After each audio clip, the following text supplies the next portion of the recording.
Everyone बेटे आप अज इस लैक्चर दे विच पोटेंशियोमीटर के बारे गल करांगे। पोटेंशियोमीटर बेटे ऑल्सो बहुत इंपॉर्टेंट टॉपिक है। तो बेटा actually what do you mean by a potentiometer हैगा की चीज़ है? It is a device that can be used to measure the EMF of a source without drawing any current from the source. बेटा यह एक ऐसी डिवाइस है जिसनों ਆਪਾਂ यूज़ करते हैं बेटे मेजर ਕਰਨ ਦੇ ਲਈ EMF सोर्स का without drawing any current from the source कि ਉਹ बिना सोर्स तो बिना करंट ਦੇ ड्रॉ किए हुए सोर्स के EMF ਨੂੰ बेटा फाइंड करूगा मेजर करूगा उसनों ਆਪਾਂ ਕੀ बोलते हैं उस डिवाइस ਨੂੰ ਆਪਾਂ ਕੀ बोलते हैं बेटे पोटेंशियोमीटर बोलते हैं। और it is an apparatus used for measuring potential difference between two points in an electrical circuit accurately।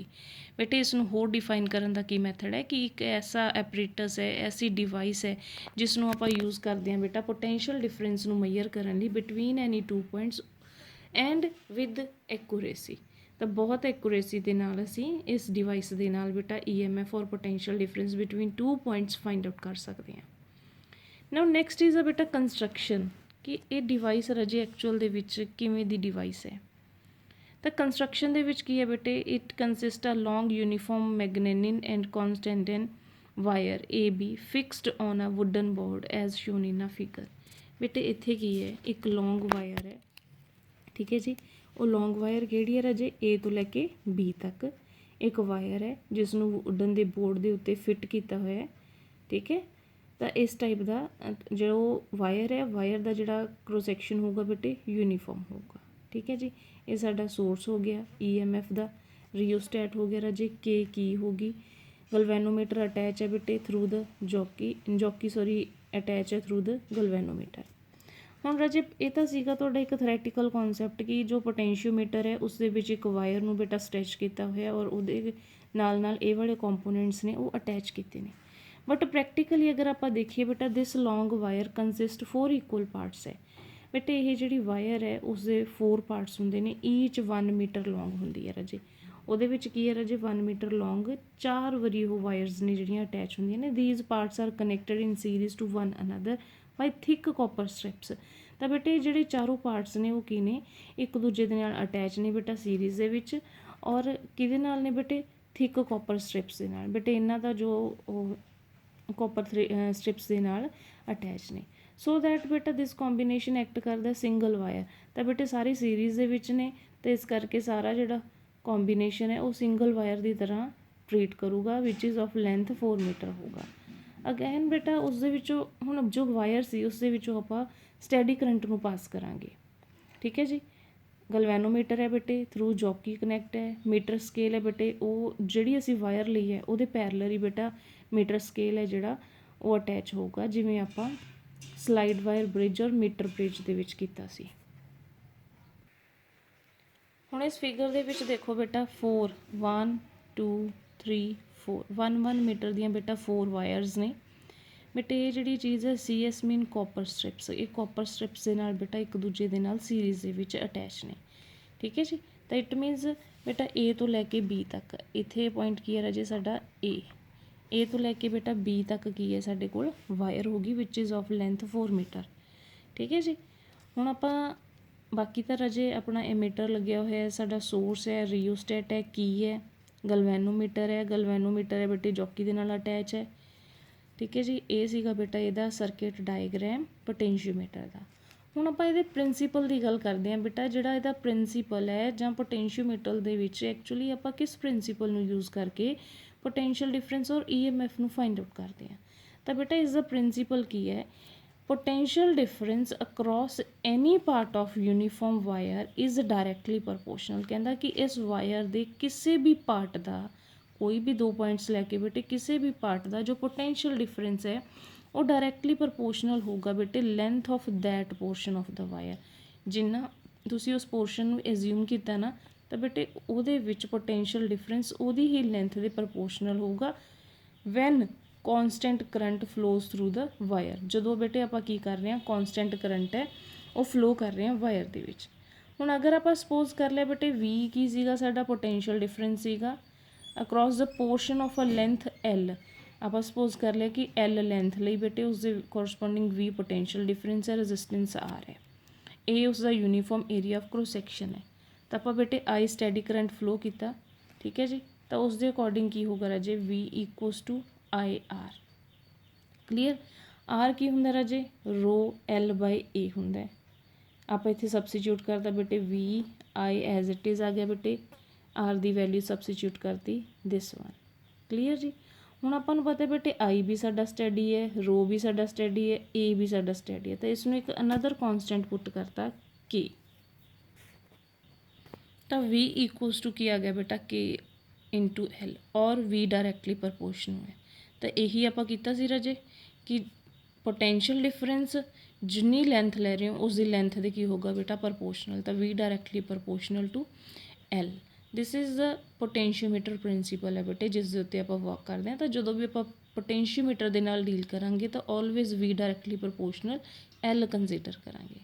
ਹੁਣ ਫਰੋਮ ਇਕੁਏਸ਼ਨ 1 ਬੇਟਾ K ਇਕੁਅਲਸ ਟੂ V/L।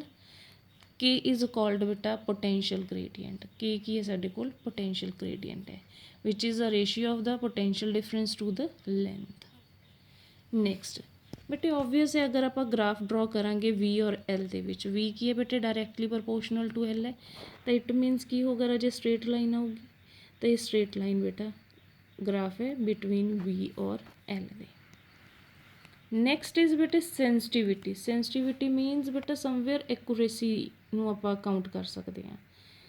ਤਾਂ ਕੀ ਬੋਲ ਰਹੇ ਬੇਟੇ, smallest potential difference that can be accurate measuredly by a potentiometer is known as the sensitivity of the potentiometer। ਤਾਂ ਬੇਟੇ ਆਪਾਂ ਕਿਹਾ ਕਿ sensitivity somewhere ਕੀ ਹੈ ਸਾਡੇ ਕੋਲ, accuracy ਹੈ, ਠੀਕ ਹੈ ਜੀ। ਤਾਂ ਕਹਿੰਦਾ ਕਿ ਛੋਟੀ ਤੋਂ ਛੋਟੀ ਵੈਲਿਊ ਜੋ ਅਸੀਂ ਐਕੂਰੇਟਲੀ ਮੈਜ਼ਰ ਕਰਾਂਗੇ ਪੋਟੈਂਸ਼ੀਓਮੀਟਰ ਦੇ ਨਾਲ, ਉਹੀ ਉਸਦੀ ਸੈਂਸਿਟੀਵਿਟੀ ਹੈ। ਓਬਵੀਅਸ ਹੈ ਬੇਟਾ ਐਕੂਰੇਸੀ ਉਨੀ ਜ਼ਿਆਦਾ ਹੋਊਗੀ ਜਿੰਨੀ ਆਪਾਂ ਛੋਟੀ ਵੈਲਿਊ ਨੂੰ ਮੈਜ਼ਰ ਕਰ ਸਕਾਂਗੇ, ਠੀਕ ਹੈ ਜੀ। ਤਾਂ ਇਸ ਕਰਕੇ ਬੇਟਾ ਸਮੋਲੈਸਟ ਜੋ ਵੀ ਪੋਟੈਂਸ਼ੀਅਲ ਡਿਫਰੈਂਸ ਆਪਾਂ ਮੈਜ਼ਰ ਕਰਾਂਗੇ ਉਹੀ ਉਸਦੀ ਕੀ ਹੋਊਗੀ ਬੇਟਾ, ਸੈਂਸਿਟੀਵਿਟੀ ਹੋਊਗੀ। ਹੁਣ ਨੈਕਸਟ ਕੀ ਬੋਲ ਰਹੇ ਬੇਟਾ ਕਿ ਅਗਰ ਅਸੀਂ ਹੋਰ ਵੀ ਇਨਕਰੀਜ਼ ਕਰਨਾ ਹੋਵੇ, how we increase the sensitivity of potentiometer, then there are two methods ਬੇਟੇ by which we can increase the sensitivity of a potentiometer। first beta by decreasing the potentiometer current with the help of rheostat। ਤਾਂ ਇੱਥੇ ਕੀ ਦੱਸ ਰਿਹਾ ਬੇਟਾ, firstly ਕਹਿੰਦਾ it can be made more sensitive by decreasing its potential gradient। First point ਕੀ ਹੈ ਬੇਟਾ, ਕਹਿੰਦਾ ਇਸ ਨੂੰ ਆਪਾਂ ਹੋਰ ਸੈਂਸਿਟਿਵ ਕਿਵੇਂ ਬਣਾ ਸਕਦੇ ਹਾਂ ਬੇਟਾ, ਅਗਰ ਆਪਾਂ ਡਿਕਰੀਜ਼ ਕਰ ਦਈਏ ਪੋਟੈਂਸ਼ੀਅਲ ਗ੍ਰੇਡੀਐਂਟ ਦੀ ਵੈਲਿਊ ਨੂੰ। ਹੁਣ ਇਹ ਡਿਕਰੀਜ਼ ਕਿਵੇਂ ਹੋਊਗੀ ਰਾਜੇ, K ਇਕੁਅਲਸ ਟੂ ਕੀ ਹੈ ਰਾਜੇ, V/L ਹੈ। Clear. By decreasing the potentiometer current with the help of rheostat. ਅਗਰ ਬੇਟੇ ਆਪਾਂ ਕੀ ਕਰਾਂਗੇ, ਪੋਟੈਂਸ਼ੀਓਮੀਟਰ ਦੇ ਵਿੱਚ ਕਰੰਟ ਨੂੰ ਡਿਕਰੀਜ਼ ਕਰ ਦਾਂਗੇ ਵਿਦ ਦ ਹੈਲਪ ਆਫ ਰਿਓਸਟੈਟ। ਰਿਓਸਟੈਟ ਕੀ ਹੁੰਦਾ ਬੇਟੇ, ਵੇਰੀਏਬਲ ਰੈਜ਼ਿਸਟੈਂਸ ਹੁੰਦੀ ਹੈ। ਅਗਰ ਰੈਜ਼ਿਸਟੈਂਸ ਨੂੰ ਇਨਕਰੀਜ਼ ਕਰ ਦੋਗੇ ਤਾਂ ਕਰੰਟ ਕੀ ਹੋ ਜਾਊਗਾ ਬੇਟੇ, ਡਿਕਰੀਜ਼ ਹੋ ਜਾਊਗਾ, ਠੀਕ ਹੈ ਜੀ। ਤਾਂ ਅਕੋਰਡਿੰਗ ਟੂ ਬੇਟਾ ਦਿਸ ਫਾਰਮੂਲਾ ਹੁਣ ਆਪਾਂ K ਨੂੰ ਆਪਾਂ ਕਿਵੇਂ ਡਿਕਰੀਜ਼ ਕਰ ਸਕਦੇ ਹਾਂ ਬੇਟੇ, ਅਗਰ ਹੁਣ ਦੇਖੋ K ਔਰ V ਦਾ ਰਿਲੇਸ਼ਨ ਕੀ ਡਾਇਰੈਕਟਲੀ ਪ੍ਰਪੋਰਸ਼ਨ ਹੈ। ਅਗਰ V ਡਿਕਰੀਜ਼ ਕਰੂਗਾ ਤਾਂ K ਵੀ ਡਿਕਰੀਜ਼ ਕਰੂਗੀ। ਹੁਣ V according to Ohm's law V equals to IR ਹੁੰਦਾ ਬੇਟੇ, V directly proportional to I ਹੁੰਦਾ। ਅਗਰ ਤੁਸੀਂ I ਨੂੰ ਡਿਕਰੀਜ਼ ਕਰੋਗੇ ਤਾਂ V ਡਿਕਰੀਜ਼ ਹੋਊਗਾ। ਹੁਣ V ਡਿਕਰੀਜ਼ ਹੋਊਗਾ ਤਾਂ K ਡਿਕਰੀਜ਼ ਹੋਊਗਾ। ਇਨ ਦਿਸ ਮੈਨਰ ਬੇਟੇ ਆਪਾਂ ਕੀ ਕਰ ਸਕਦੇ ਹਾਂ, ਪੋਟੈਂਸ਼ੀਓਮੀਟਰ ਦੀ ਸੈਂਸਿਟੀਵਿਟੀ ਨੂੰ ਇਨਕਰੀਜ਼ ਕਰ ਸਕਦੇ। ਸੈਕਿੰਡ ਕੀ ਹੋ ਗਿਆ ਬੇਟੇ, L। ਅਗਰ L ਨੂੰ ਇਨਕਰੀਜ਼ ਕਰੋਗੇ, ਕਿਉਂਕਿ K ਔਰ L ਦਾ ਰਿਲੇਸ਼ਨ ਕੀ ਹੈ ਬੇਟੇ, ਇਨਵਰਸਲੀ ਪ੍ਰਪੋਰਸ਼ਨਲ ਹੈ। ਅਗਰ L ਨੂੰ ਤੁਸੀਂ ਇਨਕਰੀਜ਼ ਕਰੋਗੇ ਤਾਂ K ਦੀ ਵੈਲਿਊ ਕੀ ਹੋ ਜੂਗੀ ਰਾਜੇ, ਡਿਕਰੀਜ਼ ਹੋ ਜੂਗੀ। ਤਾਂ ਇਸ ਟਾਈਪ ਦੇ ਨਾਲ ਬੇਟਾ ਆਪਾਂ ਪੋਟੈਂਸ਼ੀਓਮੀਟਰ ਦੀ ਜੋ ਸੈਂਸਿਟੀਵਿਟੀ ਹੈ ਉਸ ਨੂੰ ਇਨਕਰੀਜ਼ ਕਰ ਸਕਦੇ ਹਾਂ। ਨਾਓ ਨੈਕਸਟ ਇਜ਼ ਬੇਟਾ ਡਿਫਰੈਂਸ ਬਿਟਵੀਨ ਪੋਟੈਂਸ਼ੀਓਮੀਟਰ ਐਂਡ ਵੋਲਟਮੀਟਰ। ਬੇਟਾ ਆਪਾਂ ਨੂੰ ਵੀ ਪਤਾ ਪੋਟੈਂਸ਼ੀਓਮੀਟਰ ਨਾਲ ਵੀ ਆਪਾਂ ਕੀ ਫਾਈਂਡ ਕਰਦੇ ਹਾਂ, ਪੋਟੈਂਸ਼ੀਅਲ ਡਿਫਰੈਂਸ, ਵੋਲਟਮੀਟਰ ਦੇ ਨਾਲ ਵੀ। ਫਿਰ ਇਹਨਾਂ ਦੋਨਾਂ ਦੇ ਵਿੱਚ ਕੀ ਫ਼ਰਕ ਹੈ, ਤਾਂ ਇਹਦਾ ਡਿਫਰੈਂਸ ਬੇਟੇ ਆਪਾਂ ਕਰਾਂਗੇ, ਡਿਸਕਸ ਕਰਾਂਗੇ। ਫਸਟ ਕੀ ਹੈ ਬੇਟੇ, it measures the EMF of a cell very accurately but it measures the EMF cell approximately. ਬੇਟੇ ਦੋਨਾਂ ਦੇ ਵਿੱਚ ਸਭ ਤੋਂ ਫਸਟ ਡਿਫਰੈਂਸ ਇਹੀ ਹੈ ਕਿ by using potentiometer we get accurate values. ਇਸ ਦੇ ਵਿੱਚ ਕੀ ਹੈ ਬੇਟਾ, approximate values. Second, while measuring the EMF it does not draw any current from the source of known EMF। ਤਾਂ ਬੇਟੇ ਜਦੋਂ ਵੀ ਇਹ EMF ਨੂੰ ਮੈਜ਼ਰ ਕਰੂਗਾ ਤਾਂ ਜਿਸ ਸੋਰਸ ਦਾ ਇਹ EMF ਬੇਟਾ ਫਾਈਂਡ ਕਰ ਰਿਹਾ, ਮੈਜ਼ਰ ਕਰ ਰਿਹਾ, ਉਸ ਦੇ ਵਿੱਚੋਂ ਕਦੀ ਵੀ ਕਰੰਟ ਨੂੰ ਡਰਾ ਨਹੀਂ ਕਰੂਗਾ। ਵੇਅਰ ਐਜ਼ ਬੇਟਾ ਇਨ ਵੋਲਟਮੀਟਰ while measuring the EMF it draws some current from the source of EMF। ਤਾਂ ਇਸ ਦੇ ਵਿੱਚ ਕੀ ਹੈ ਬੇਟੇ, ਜਿਹੜਾ ਵੋਲਟਮੀਟਰ ਹੈ ਸਮਟਾਈਮਸ ਕੀ ਕਰਦਾ ਹੈ, ਜਿਹੜਾ ਕਰੰਟ ਹੈ ਉਹ ਡਰਾ ਕਰ ਲੈਂਦਾ ਜਿਸ ਸੋਰਸ ਦਾ ਉਹ EMF ਫਾਈਂਡ ਕਰ ਰਿਹਾ ਹੁੰਦਾ ਹੈ। Third, it acts like a voltmeter of infinite resistance. Obvious ਹੈ ਬੇਟਾ, ਅਗਰ ਉਹ ਕੋਈ ਵੀ ਕਰੰਟ ਡਰਾ ਨਹੀਂ ਕਰੂਗਾ ਤਾਂ ਇਟ ਮੀਨਸ ਰੈਜ਼ਿਸਟੈਂਸ ਕੀ ਹੋਊਗੀ, ਇਨਫਾਈਨਾਈਟ। ਦੈਨ ਹੀ ਪੋਸੀਬਲ ਹੈ ਨਾ ਬੇਟਾ, ਜੇ ਰੈਜ਼ਿਸਟੈਂਸ ਇਨਫਾਈਨਾਈਟ ਹੋਊਗੀ ਤਾਂ ਕਰੰਟ ਦੀ ਵੈਲਿਊ 0 ਹੋਊਗੀ। ਤਾਂ ਇੱਥੇ ਆਪਾਂ ਕੀ ਕਿਹਾ, ਕੋਈ ਵੀ ਕਰੰਟ ਨੂੰ ਡਰਾ ਨਹੀਂ ਕਰੂਗਾ, ਤਾਂ ਇਟ ਮੀਨਸ ਇਹ ਐਕਟ ਕਰੂਗਾ ਬੇਟੇ ਵੋਲਟਮੀਟਰ ਆਫ ਇਨਫਾਈਨਾਈਟ ਰੈਜ਼ਿਸਟੈਂਸ। ਬਟ ਇਸ ਦੇ ਵਿੱਚ ਕੀ ਹੈ ਬੇਟੇ, ਫਾਈਨਾਈਟ ਰੈਜ਼ਿਸਟੈਂਸ ਹੈ, ਕਿਉਂਕਿ ਇਹ ਸਮਵੇਅਰ ਇਹ ਥੋੜ੍ਹੇ ਜਿਹੇ ਕਰੰਟ ਨੂੰ ਕੀ ਕਰ ਲੈਂਦਾ, ਡਰਾ ਕਰ ਲੈਂਦਾ ਸੋਰਸ ਤੋਂ, ਇਸ ਕਰਕੇ ਇਹਦੇ ਵਿੱਚ ਫਾਈਨਾਈਟ ਰੈਜ਼ਿਸਟੈਂਸ ਹੁੰਦੀ ਹੈ। It works on Nal method. Obvious ਹੈ ਬੇਟਾ, ਪੋਟੈਂਸ਼ੀਓਮੀਟਰ ਦੇ ਵਿੱਚ ਵੀ ਆਪਾਂ ਕੀ ਹੈ, ਬਾਈ ਜੋਕੀ ਦੇ ਨਾਲ ਉਸ ਪੁਆਇੰਟ ਨੂੰ ਫਾਈਂਡ ਆਊਟ ਕਰਦੇ ਹਾਂ ਜਿਸ ਦੇ ਉੱਤੇ ਗਲਵੈਨੋਮੀਟਰ ਡਿਫਲੈਕਸ਼ਨ ਨਹੀਂ ਸ਼ੋ ਕਰੂਗਾ। ਤਾਂ ਇਹ ਕੀ ਹੈ ਬੇਟਾ, ਵਰਕ ਕਰੂਗਾ ਨਲ ਮੈਥਡ 'ਤੇ, ਬਟ ਇਹ ਕੀ ਕਰੂਗਾ ਬੇਟੇ, ਡਿਫਲੈਕਸ਼ਨ ਮੈਥਡ 'ਤੇ। ਤਾਂ ਵੋਲਟਮੀਟਰ ਦੇ ਵਿੱਚ ਕੀ ਹੈ ਬੇਟੇ, ਜਿਵੇਂ ਦੀ ਡਿਫਲੈਕਸ਼ਨ ਹੋਊਗੀ ਉਹਦੇ ਕੋਰਸਪੋਂਡਿੰਗ ਆਪਾਂ ਰੀਡਿੰਗਸ ਨੂੰ ਮੈਜ਼ਰ ਕਰਾਂਗੇ। ਨੈਕਸਟ ਬੇਟੇ, sensitivity is very high. Sensitivity obvious ਹੈ ਬੇਟਾ, ਅਗਰ ਐਕੂਰੇਟ ਵੈਲਿਊਜ਼ ਨੇ ਤਾਂ ਸੈਂਸਿਟੀਵਿਟੀ ਜ਼ਿਆਦਾ ਹੋਊਗੀ, ਅਗਰ ਇਸ ਦੇ ਵਿੱਚ ਅਪਰੋਕਸੀਮੇਟ ਨੇ ਤਾਂ ਕੰਪੈਰੇਟਿਵਲੀ ਇਸ ਦੀ ਸੈਂਸਿਟੀਵਿਟੀ ਕੀ ਹੋਊਗੀ, ਲੋ ਹੋਊਗੀ। Next, it is use to compare measure EMF of cell. ਬੇਟੇ it is used in various applications, like ਆਪਾਂ ਇਸ ਦੇ ਨਾਲ ਬੇਟੇ EMF ਫਾਈਂਡ ਆਊਟ ਕਰ ਸਕਦੇ ਹਾਂ, ਇੰਟਰਨਲ ਰੈਜ਼ਿਸਟੈਂਸ ਫਾਈਂਡ ਆਊਟ ਕਰ ਸਕਦੇ ਹਾਂ, ਔਰ ਕੈਲੀਬ੍ਰੇਟ ਕਰ ਸਕਦੇ ਹਾਂ ਬੇਟੇ ਐਮੀਟਰਸ ਐਂਡ ਵੋਲਟਮੀਟਰ। ਬਟ ਆਪਾਂ ਵੋਲਟਮੀਟਰ ਦੀ ਅਗਰ ਗੱਲ ਕਰਦੇ ਹਾਂ ਤਾਂ ਬੇਟੇ ਉਹ ਆਲਵੇਜ਼ ਇੱਕ ਪਰਪਜ਼ ਲਈ ਯੂਜ਼ ਹੁੰਦਾ ਹੈ ਕਿ ਉਹ ਕੀ ਫਾਈਂਡ ਕਰਦਾ ਬੇਟੇ, ਪੋਟੈਂਸ਼ੀਅਲ ਡਿਫਰੈਂਸ ਫਾਈਂਡ ਕਰਦਾ ਬਿਟਵੀਨ ਐਨੀ 2 ਪੁਆਇੰਟਸ ਔਰ ਟਰਮੀਨਲਸ। ਤਾਂ ਇਹ ਸੀਗਾ ਬੇਟਾ ਇਸ ਦੇ ਵਿੱਚ difference. Next, it is of the large size, it is of the small size. Obvious ਹੈ ਬੇਟਾ, ਪੋਟੈਂਸ਼ੀਓਮੀਟਰ ਹੈ ਉਸ ਦੇ ਵਿੱਚ 4 ਮੀਟਰ ਵਾਇਰ ਹੈ ਆਪਣੇ ਕੋਲ, ਉਹਦਾ ਸਾਈਜ਼ ਕੀ ਹੋਊਗਾ ਬੇਟੇ, ਲੌਂਗ ਹੋਊਗਾ, ਬਟ ਇਸ ਦਾ ਸਾਈਜ਼ ਕੀ ਹੋਊਗਾ, ਸਮਾਲ ਹੋਊਗਾ। ਤਾਂ ਇਹ ਸੀਗਾ ਬੇਟੇ ਤੁਹਾਡਾ ਡਿਫਰੈਂਸ। ਅੱਜ ਦੇ ਲਈ ਇੰਨਾ ਹੀ।